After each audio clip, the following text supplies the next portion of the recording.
Hello and welcome to the Browns Blitz. Today is Tuesday, October 13th. I'm your host, Rod Bloom. Joining me today is Noah Morris. Noah, how are things going? Fantastic, Rod. Yourself? Things are great. You know, the Browns are 4-1. We're in October. The weather's still nice here in Ohio. I have no complaints. You're joining me from South Carolina? Yeah, I'm just outside of Charlotte, North Carolina, right over the border. Okay, yeah. So, you're telling me it's actually hot there. Yeah, it's about 80 degrees today, so a little on the warm side for a Cleveland boy like myself, and I'll take it. Yeah, nothing to complain about, that's for sure. So, Browns coming off a big win. We're going to talk a lot about the Browns, the Colts game, the upcoming game with the Steelers. But before we do that, we like to kick things off by talking about our Blitz beverages. And you told me you were going to drink some good beer on the show, Noah. So why don't you, I'm going to let you go first and talk about the beer that you're drinking. Perfect. Yep.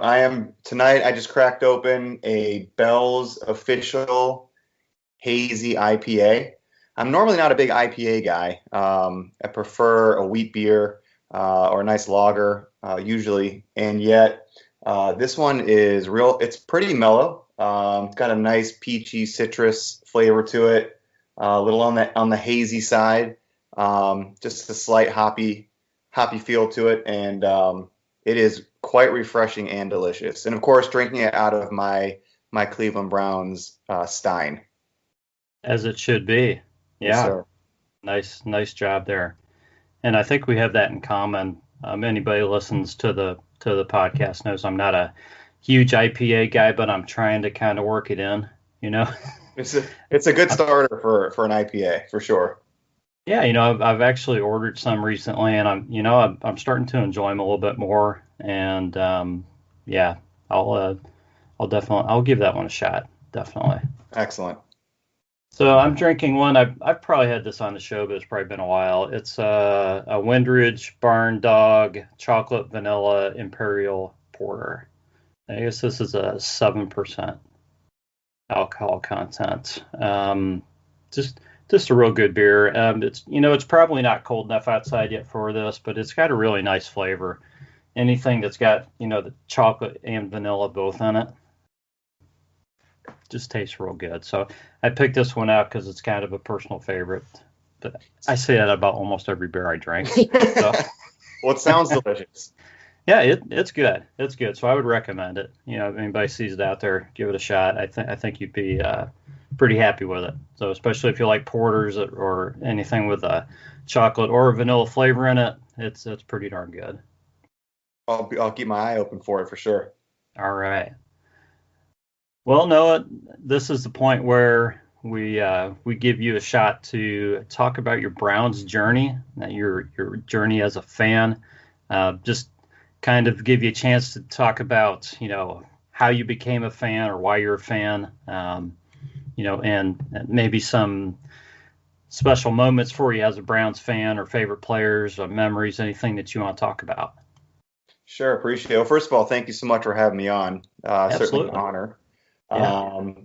So I was actually born back in the mid-'70s and on the east side of Cleveland. And I have three older brothers, and my father shared season tickets with one of our neighbors down the street who also had four sons. And they would alternate games. And so they would each take kids, on alternating games, home games. And as early as, the early 80s, I can remember going to training camp.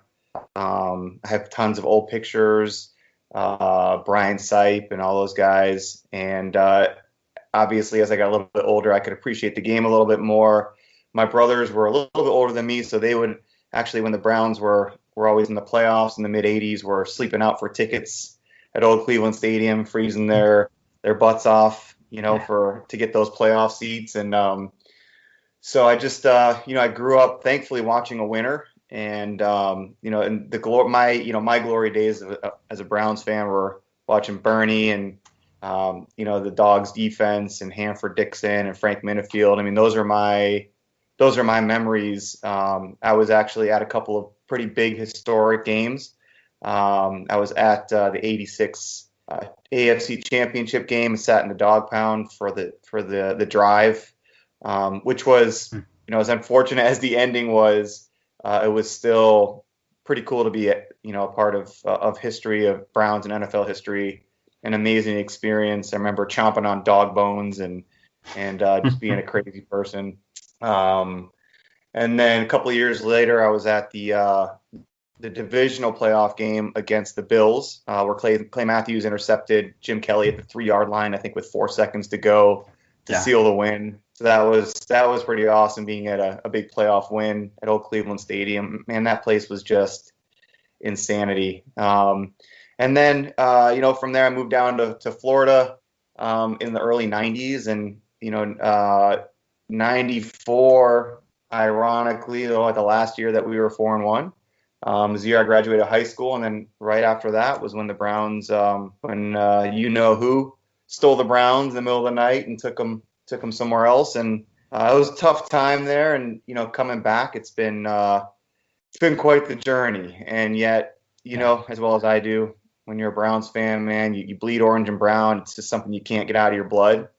And moved up to Charlotte a few years ago, and I have 2 young girls and my wife, and they've all become passionate Browns fans just like myself. And we're just really enjoying this year. It's been a tough road for sure, and this has just been an awesome ride. It's good to feel the change in the franchise, and I can tell the fans are excited, and just can't wait to see what the rest of the season brings. Yeah, I have a couple years on you, but yeah, I mean, we grew up, I've got more than a couple, but yeah, I mean, some of the, a lot of those same guys, those are guys like, that I idolized and just love watching, in the early to mid '80s and beyond, so thanks for sharing that. Sure, my pleasure. Anybody that's willing to listen to that, and I'm willing to talk. Yeah. I mean, everybody's got, just a little bit different spin, but man, the fact that Browns fans, it's in your blood. I don't know if anybody can go from being a Browns fan to leaving this team. Maybe I know some people probably left when the Browns left town, but other than that, it's just a part of you.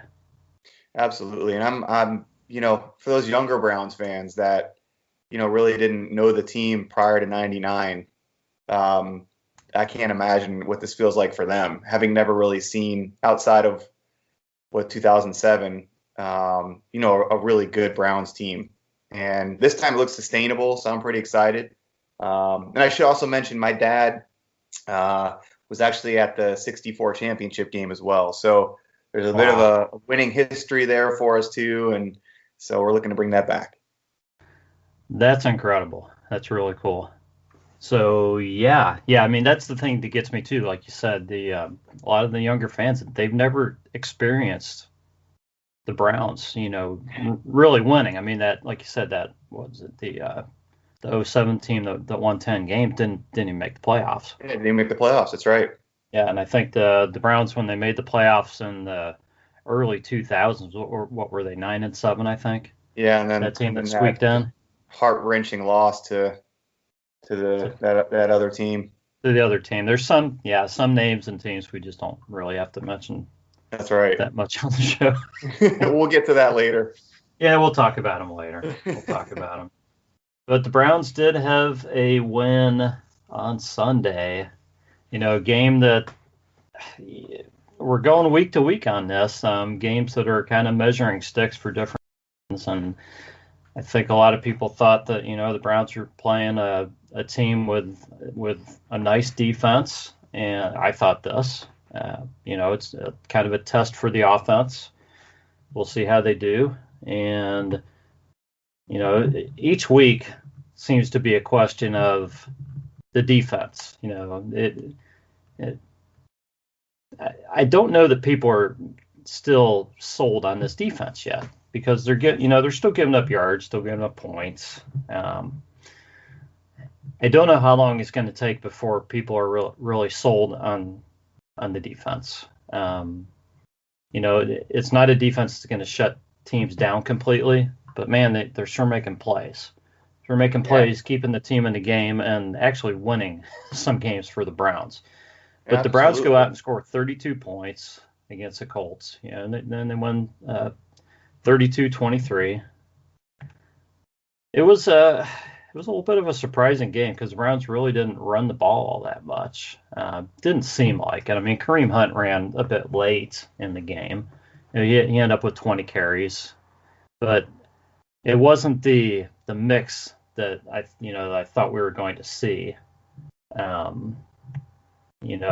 So give me a couple of your thoughts from this game, Noah. What were your takeaways?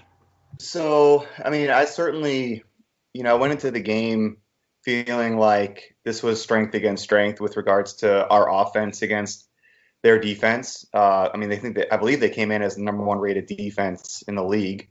Yeah. And we were certainly a top 5 offense. And I was a little bit surprised as well with regards to our game plan. Obviously not having Chubb out there, I think that altered potentially how we were going to approach the game.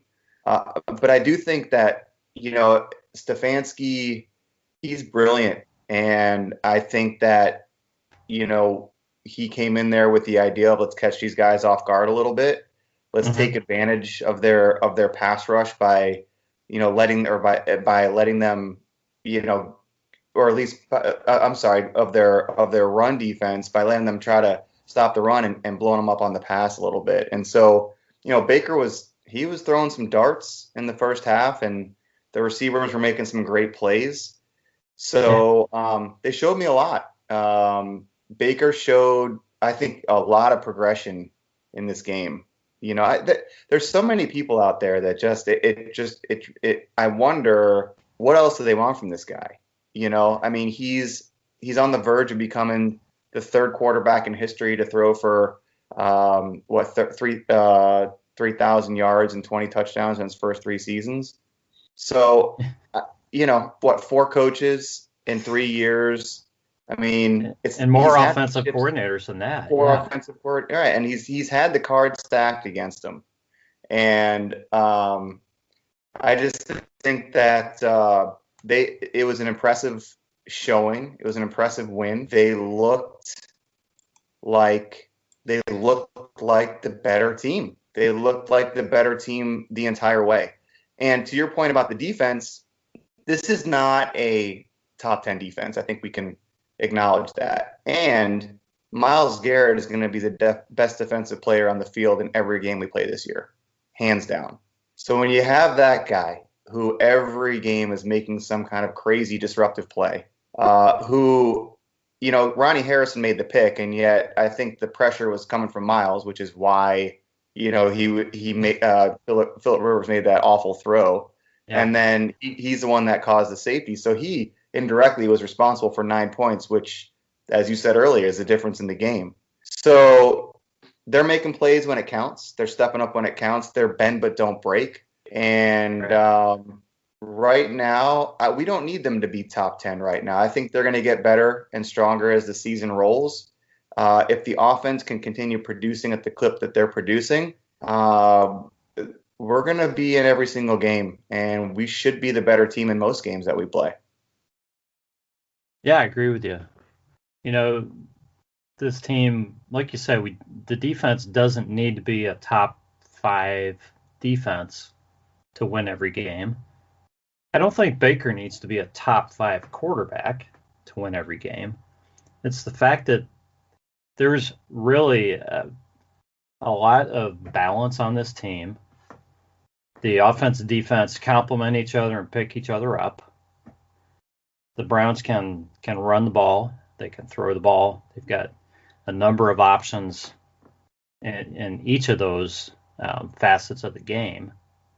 So they're not limited, and they don't need one person, whether it's Baker, Well, maybe they do need Miles on defense, but they don't need one person, especially on offense, to win the game for them. Miles is a whole other story Yeah, because Miles is definitely the leading contender for Defensive Player of the Year right now. I mean, we're through 5 games, so sure. it's much too early to really talk about awards like that. But he's been the best defensive player up to this point in the season, and he should be Yeah, recognized for that. absolutely. One of the things that I wanted to point out is if you recall the first play of the game, if you remember, there was that run with Kareem Hunt, and they stripped the ball from him, and they had to review the play, and ultimately they called it that it was our ball. You recall Hmm. the play that I'm talking about? Yeah, yeah. So, I kept thinking, in previous years, that's a call that would have gone against us. There's just something different about this team and the way it feels. Even when Ronnie Harrison had the pick six, and on just the next play, Indy returns the kickoff for a touchdown. The old Browns, you just thought, here we go again. Here it comes. And this team they're just different. They're built differently, and you can feel it when you watch them. And it's refreshing. It's fun. They look like the better. I mean, they did not play their best game, and they beat what everybody said was one of the better teams. More than likely, the team's going to win the AFC South in the league, so or at least in the AFC. So, I think again that the first half was a great offensive showing for us. Baker looked sharp.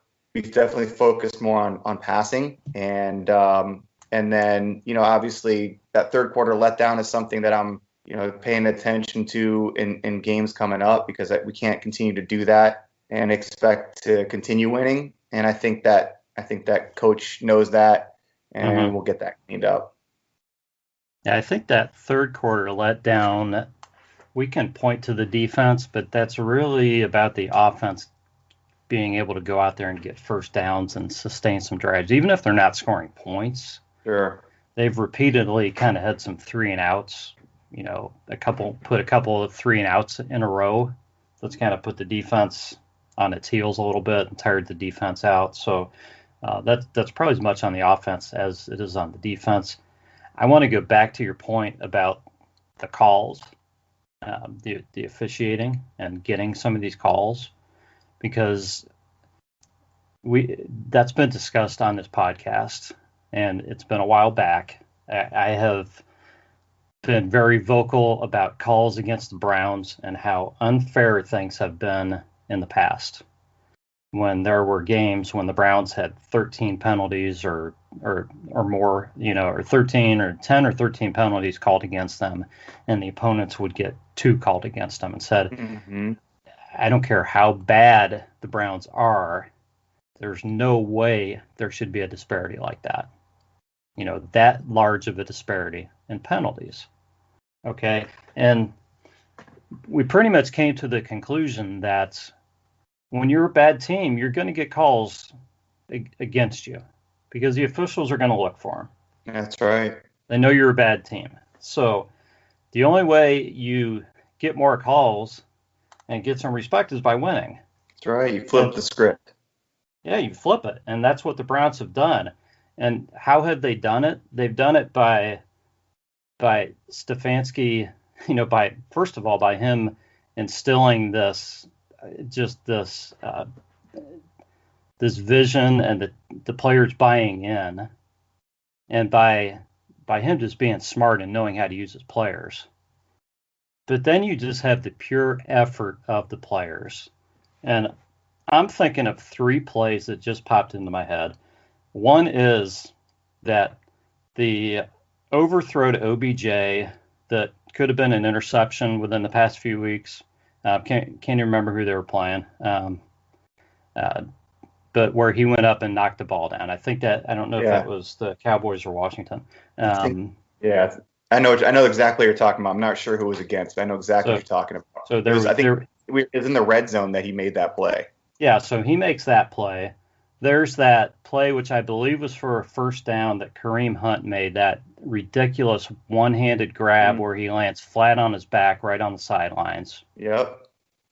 And then there's the catch that Jarvis made Sunday, where he pretty much reached around in front of the guy and grabbed the ball. Yep. That was absolutely an impossible catch. Okay, plays like that are things that turn a franchise around. When guys believe they can do that kind of thing, and other guys see guys playing like that, man, guys are going to start believing that they can do anything, that they can beat anybody, that they can play with anybody. Oh, you're dead on the money. I mean, you look at what last week, Donovan Peoples-Jones had a monster block to free up. Was it Dearness or Kareem Hunt on one of the scoring play? I think it was. I don't know if it was a scoring play. Just through it might have been the first play of the game. And then even this past week, Rashard Higgins, who hasn't been active until this week, and it was that 3rd and 9 play in the fourth quarter where he sprung Dearness Johnson for that 28-yard gain Yeah, to basically seal the game. And yeah, you're right; those are effort plays because he's got these guys believing that first of all that every play matters and that hmm if every guy does their job on every given play, then we're going to win the game. We're going to win the play. We're going to win the game. And you can tell, you listen to these guys to a man, they all echo what Stefanski says, which is we're 1-0 this week. And I love what he said. Somebody asked him about, what does it look like on a victory Monday? He says, I mean, we want. I mean, it's Monday. We're going back to work. What do you mean? Was Victory Monday? There's no such thing. yeah. Like the mentality is like we don't need to celebrate it. It's our job. Our job is to win. And that's the mentality. These guys are workmen. I love it. They're blue collar. They're going out there and they're just doing their job. And it's technique. It's just being disciplined. It's fun to watch. It really is. It's a lot of fun, and nobody's moping, nobody's complaining about not getting the ball. Now, of course, they've won 4 games in a row, so the test is going to be when they lose a game or two, because we have to be realistic. This team's not going to go 15-1. Okay, That's right. I'd love it if it happens. You I would love people to come back and play this little clip and say, "Ha ha, you were wrong," but it's Sure. probably not going to happen. Okay, so, this team needs to be able to carry the same attitude, through through the losses, and still come back and play the same way, and still believe that they can win every game. So, they'll get into that eventually. Hopefully, it's not for several weeks, but That's right. Right, exactly. Well, hey, look, I mean, look what happened to Baltimore last year, right? We kicked the what out of them, and then they won their next 14 games, yeah, So, anything's possible. It yeah, is. anything is possible. I'm not saying that we're going to go 14 or 15-1. And to your point, I sure wouldn't complain if we did.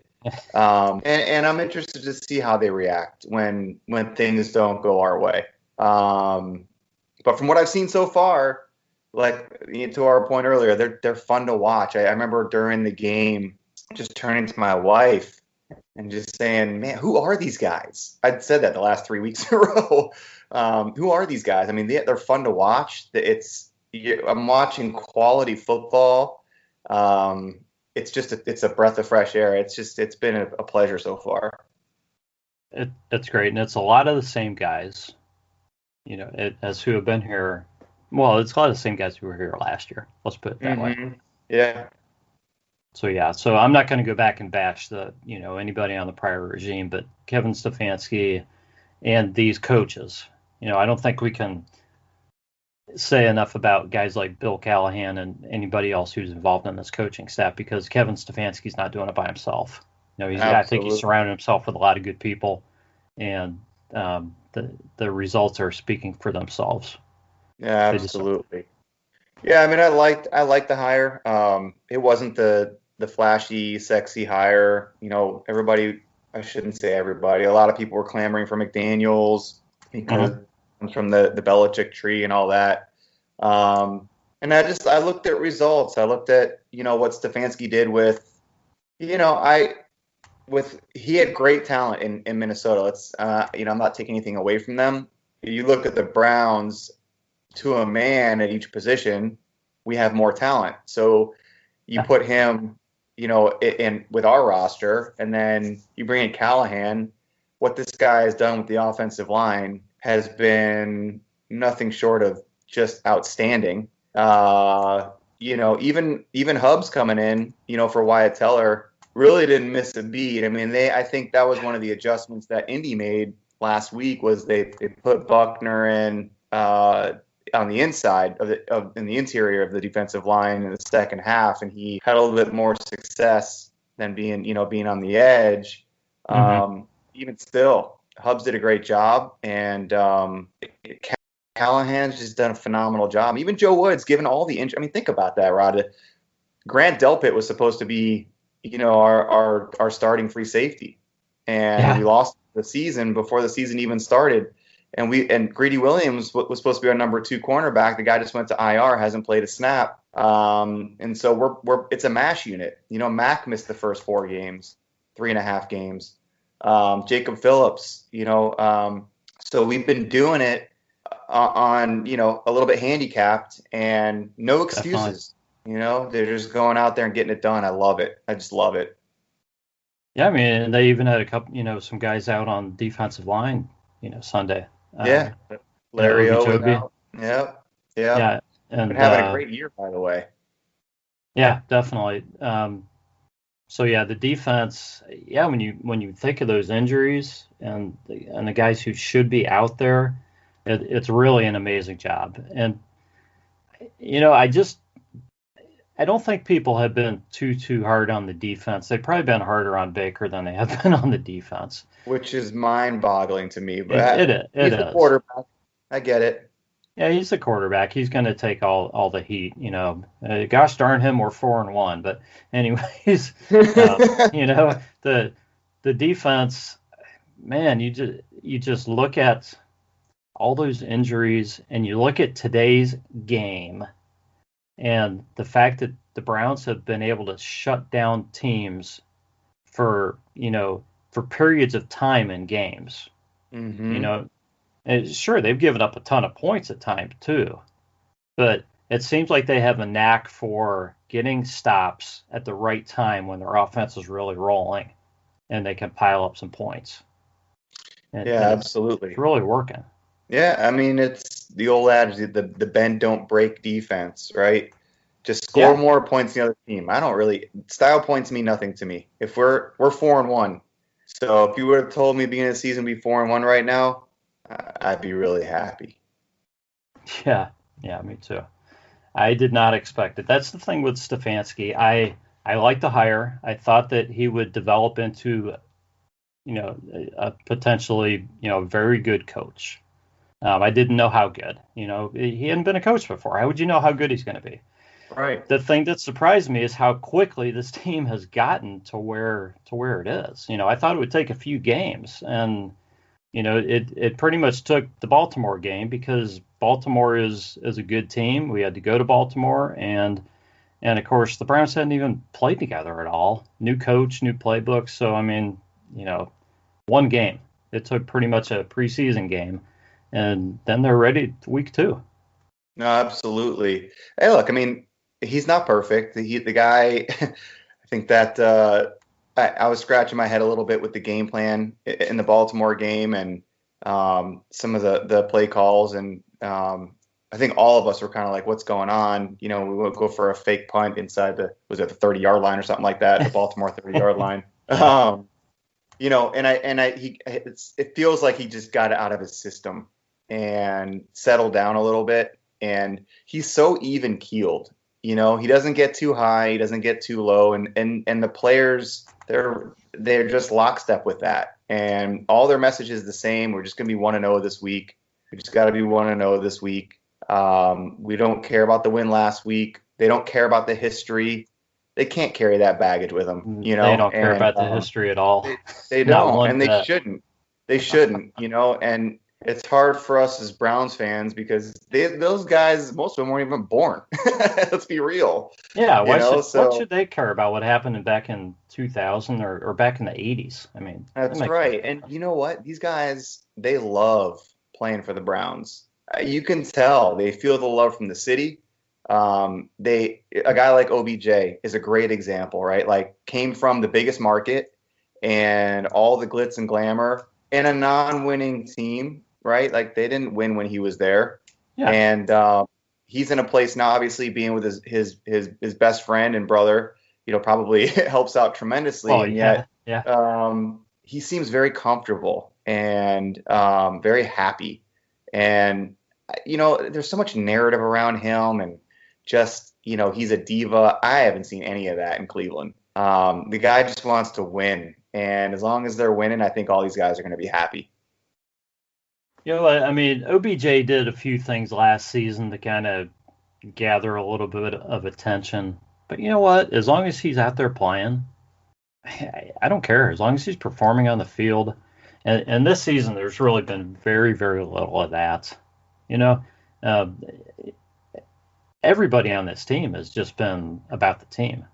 And absolutely. That's how it should be. I think that's part of, being a team player and being buying into Stefanski's, whatever you want to call it, system or whatever.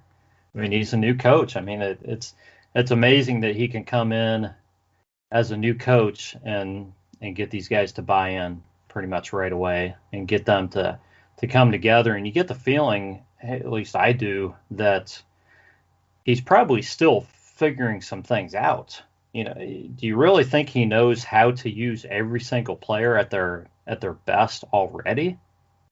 He's probably still learning a little bit.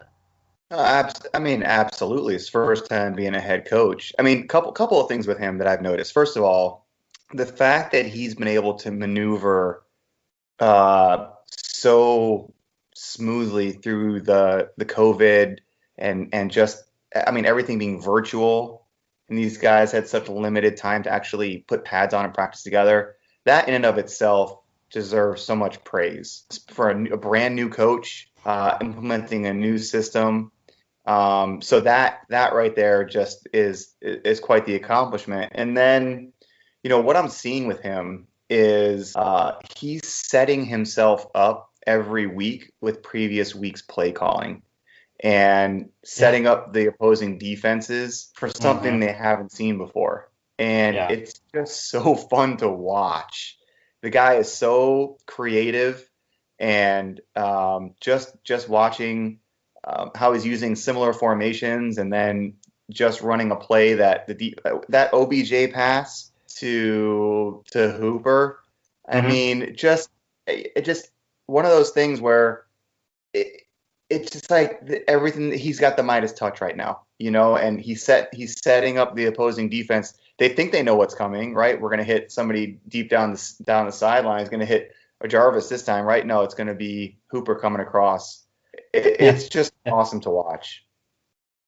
Yeah, it's been a lot of fun, and I can only guess that he's just going to keep doing that as far as being innovative and smart and finding ways to set things up. But I feel like he's going to keep finding new ways to use guys to their for their best purpose, to capitalize on their abilities the best ways. Finding new formations, ways to get different mixes of guys on the field, the further and further we get into the season. Yeah, absolutely. And, it's just, it's a shame right now that we don't have Nick Chubb, because I'd love to see, him coming in next week and really just have the full complement, of our rushing attack and see what we can do. And yet, he's not getting cute. And not to bash anybody from last year, he's staying true to himself. It looks like everything is meant to be. He's not getting away from his game plan, and that seemed to happen a lot last year, where we'd come out strong and then all of a sudden the wheels would come off. And these guys just look like they're confident. They look like they know what they're doing every time they hit the field. Every play, they're in the right places. And I think going back to your point earlier, that's why there's so many fewer penalties.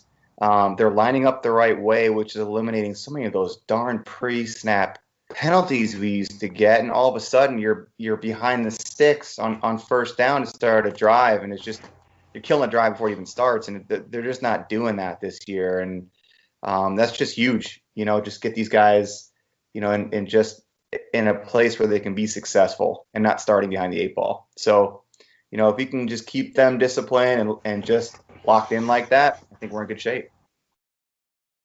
Yeah, so let's talk about a couple of kind of things in the news that I saw, and then we'll get into next week's game. First of all, some injuries. Ronnie Harrison's in concussion protocol. I assume he's going to be out this week. Wyatt Teller is questionable. I don't know if he's going to give it a go or not, but like you said, I would rather see them be kind of cautious with him. As good a player as he is. I'd love to have him out there, but Chris Hubbard's played well. And if it takes an extra week to make sure that Wyatt Teller's healthy and doesn't aggravate his injury, then go with Chris Hubbard this week. That's my thought. Greedy is on IR. And then Larry Ogunjobi and Carl Joseph are both questionable, but Stefanski says he's hopeful that both those guys will play this week. Right. So Larry Ogunjobi would be a big addition, or a big guy to get back this week. Definitely, and obviously if Ronnie Harrison's out, kind of hope to get Carl Joseph back too.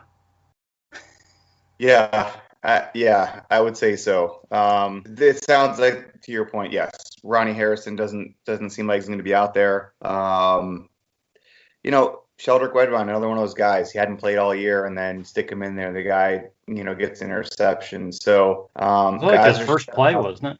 Yeah, I believe so. So, guys are stepping up. I think Sendejo. Look. Unfortunately, the guy's he's on the screen every time, the opposing receiver is getting free. Not all of that is on him. The problem with him is just not fast. And so that's the issue there. And I agree with you on Teller. The guy he's been graded out as the best guard in football. And I'd rather him be back to as close to 100% as possible before he hits the field. Those guys they're tough. If they can have any chance to go out there, I'm sure he'll give it a shot. Right.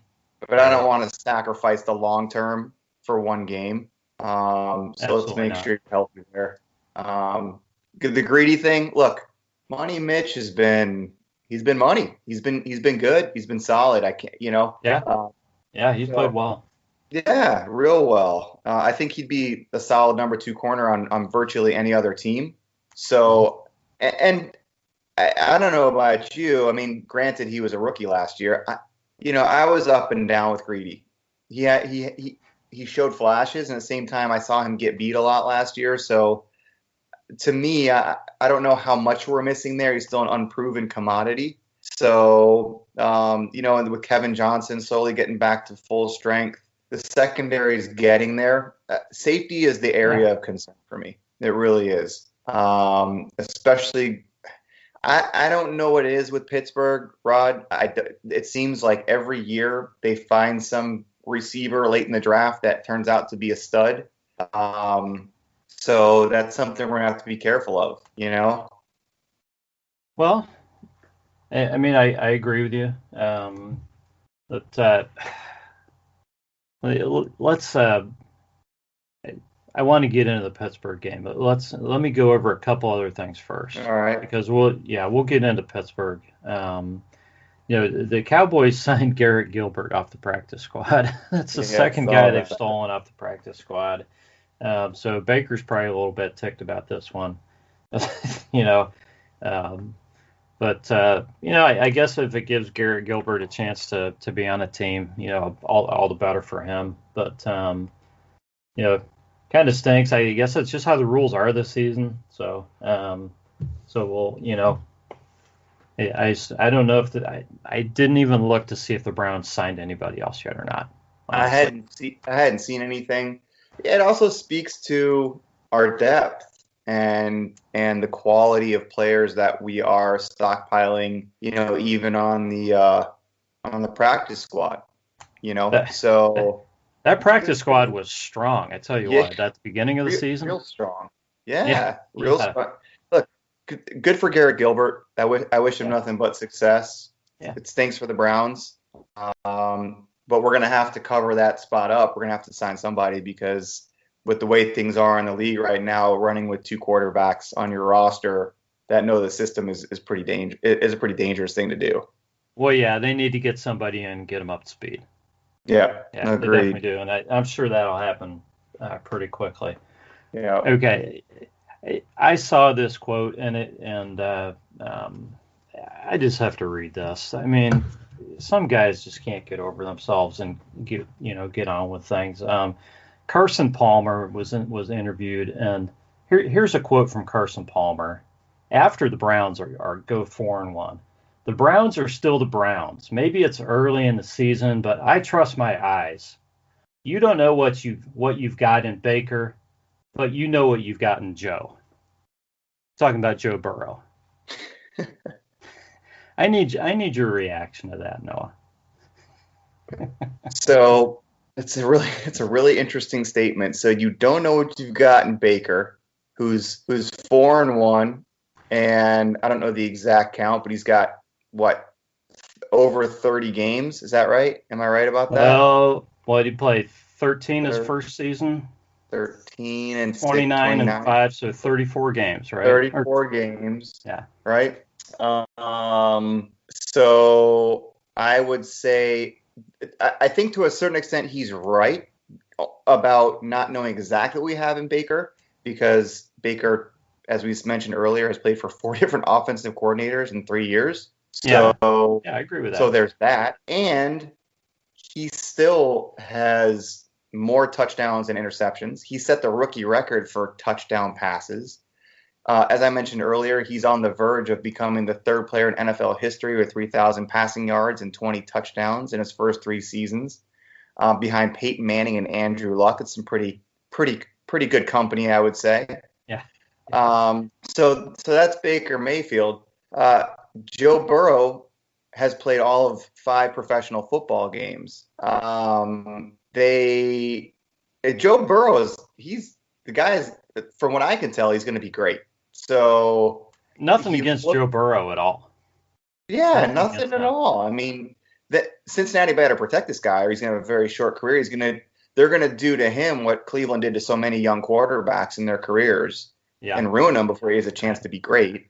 Because Tim Couch could have been everything that Joe Burrow is if he had some protection and a team around him. That's right. But I digress. But to say the Browns are still the Browns, are always going to be the Browns, I mean, that's just a ridiculous statement. This is not the same team. Every year has to be looked at independently. And I see this all the time on social media from other teams. And what have you guys done? And you lost this many games. And last year, it's not last year. It's a different regime. If you watch football, you can see this is a different team. This is a different feeling. And so that kind of stuff drives me nuts. And to say that you know what you have in Joe Burrow, but you don't know what you have in Baker Mayfield, I mean, that's just hypocrisy at its finest.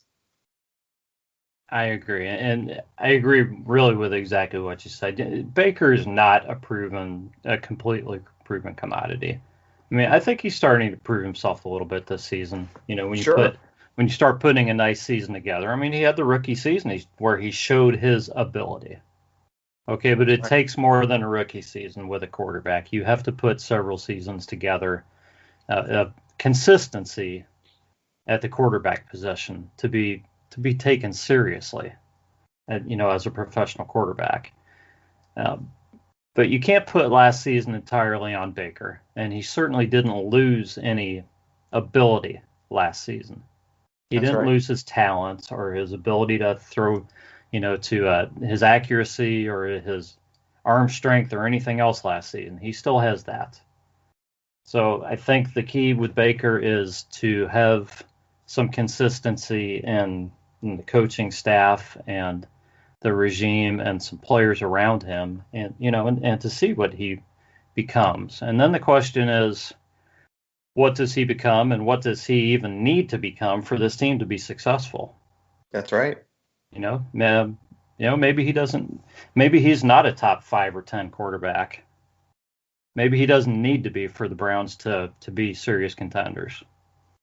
Yeah. Maybe maybe he Yeah. will be. Maybe he can grow into that in a couple seasons. Who knows? And I think the guy's got the talent to do that, and you just said it. Does he need to throw for 300 yards and 3 touchdowns every week for this team to win?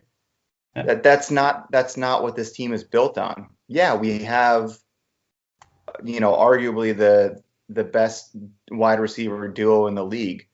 We have what is, I think, you cannot argue against the fact that we have the best running back duo in the league, one of the top offensive lines in the league. You play to your strengths.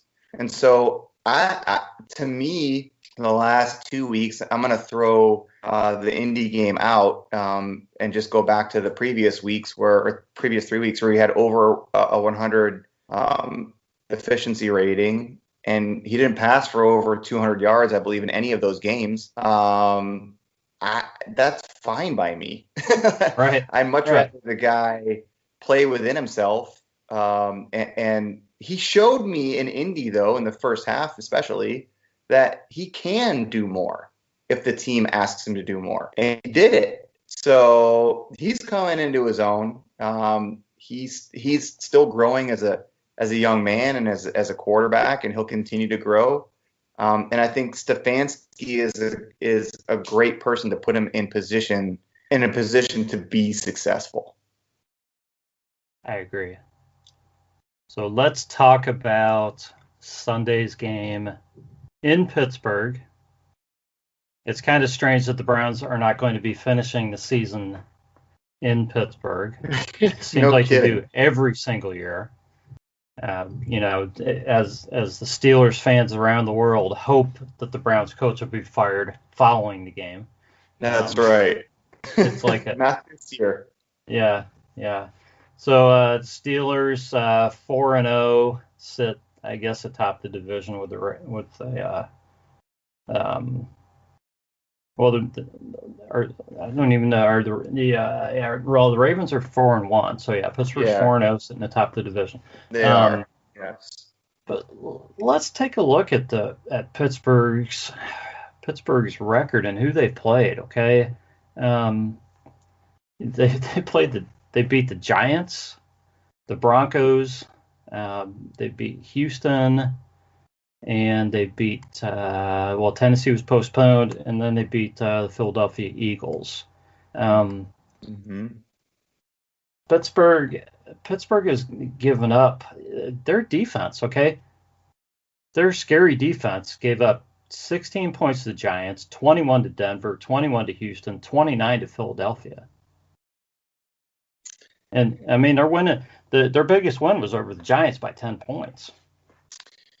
Yeah. So, I'm not going to knock them because, if a win for Cleveland is a win, and our schedule's not, we haven't beat, great teams, but, so maybe I can't say a lot, but do we know if Pittsburgh's really good or not? I mean, I don't think we do. I think, so much that people base their opinions on is on the past. And admittedly, it's been an ugly couple of decades against the Steelers. I think we can say that unabashedly. And you're right. Steelers fans and the national media they just want to throw in our face, well, who have you played? Who have you played?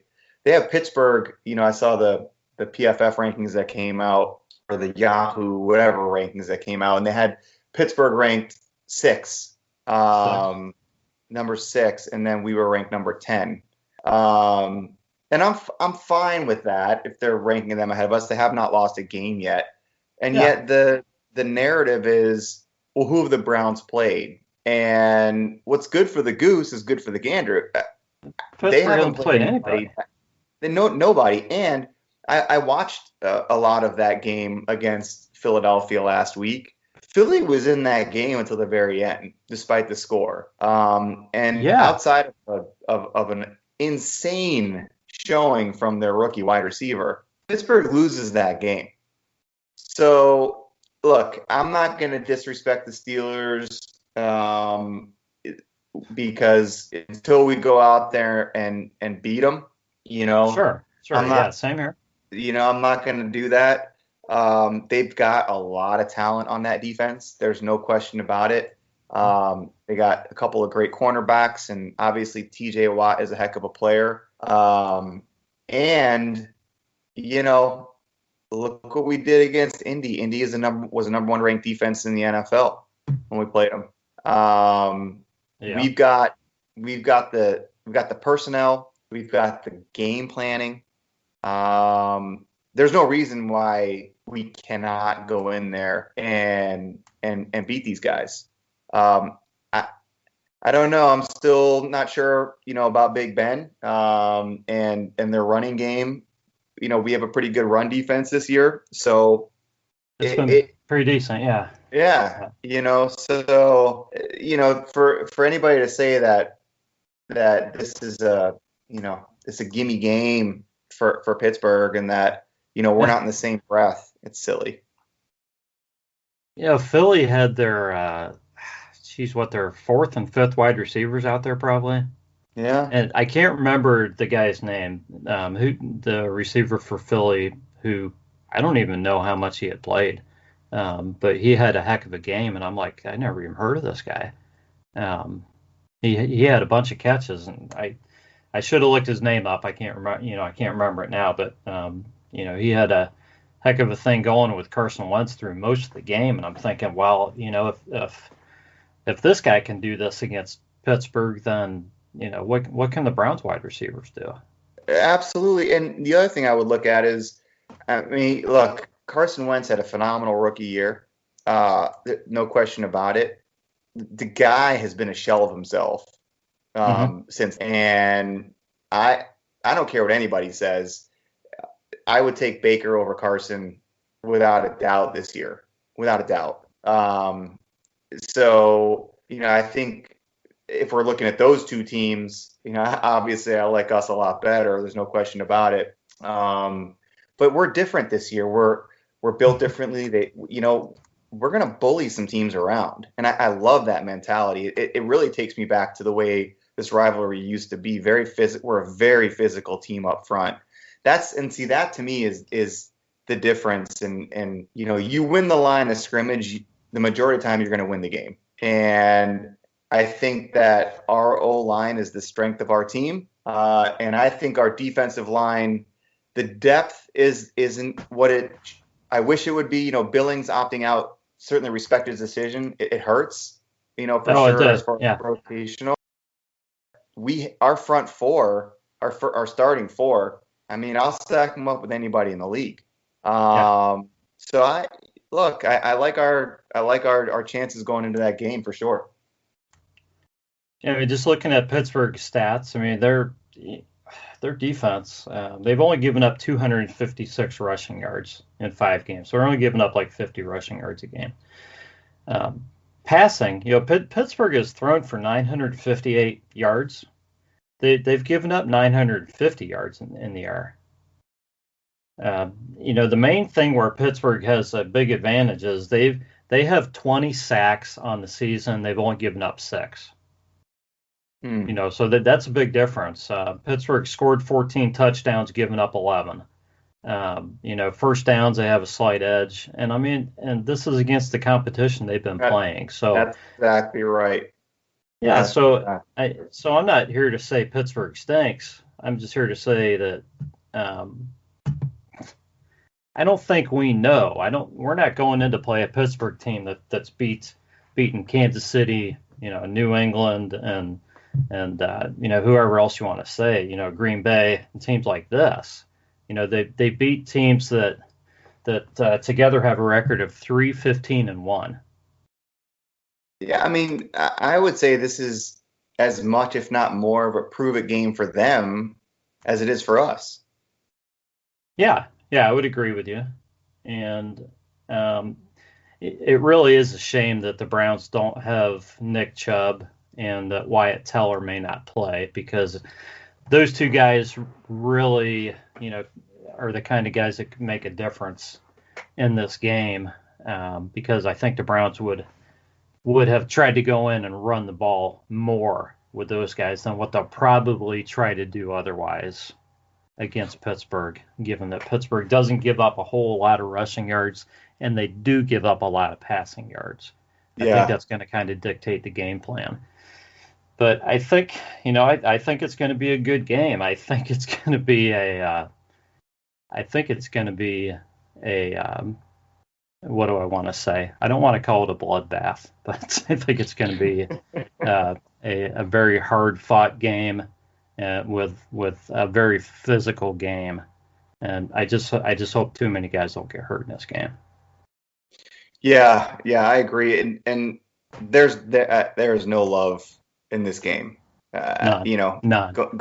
You know, going back. Remember, this is Miles, first game against the Steelers again, and I think that I think he's going to go out there and I think he's going to be a man with his hair on fire out there. I think he is Yeah, going to I think have so. a monster game.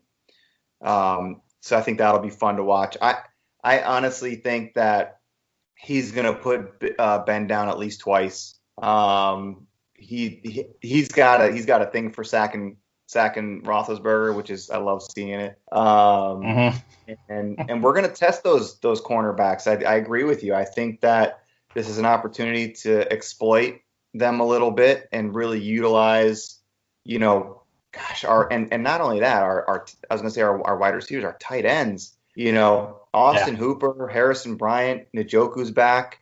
Um, we've got so much talent and just the guys to implement the game plan to utilize that talent. Let's not forget Kareem Hunt. Uh, you know, I think it's going to be as how are they? The question is how are they going to stop us consistently? Uh, Again, they have great players. I'm not taking that away from them. I acknowledge the fact that T.J. Watt is a phenomenal talent, no doubt about it. yeah, they're tough. But we just got a lot. We have a lot to deal with, a lot to handle. Yeah, I agree. So let's throw out some predictions. What uh, what what score do you think is? Give me a final score prediction for this game.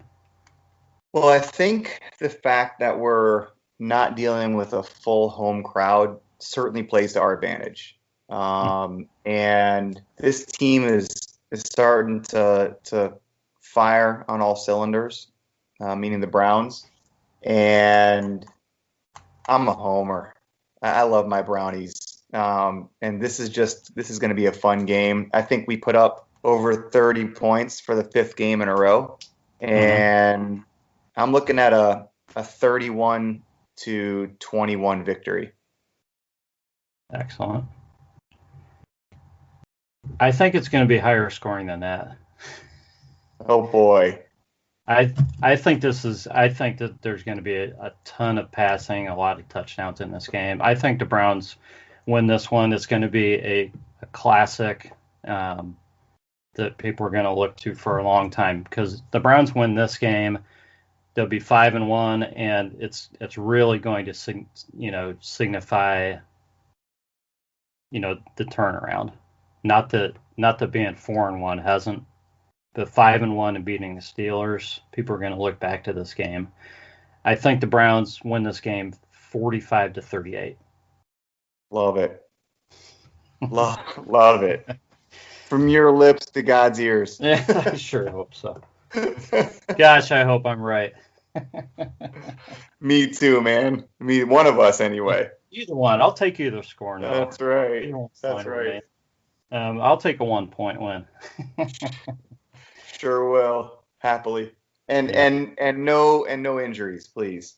Yeah, no injuries. Yeah, I don't like seeing injuries, man. So, this has been a lot of fun, Noah. So, what I like to do is give you a chance to kind of close things out, whatever kind of message or whatever else you want to say to the Browns fans to kind of close us out and leave people in a happy place. All right, my pleasure. Well, I'm I know I'm with all of you guys out there, and we're super excited about this start. It's a new feeling. I think every week we going in with the mindset that we can legitimately win every game that we play. So let's just stay positive. Baker is our guy. Get behind him. Bark hard. The season is short. Make them count. And let's go out there and rack up another W this week. Excellent. That is Noah Morris. You can follow him at blogpound1. You can follow me at CleRodB. And this has been the Browns Blitz. And we will catch you next time.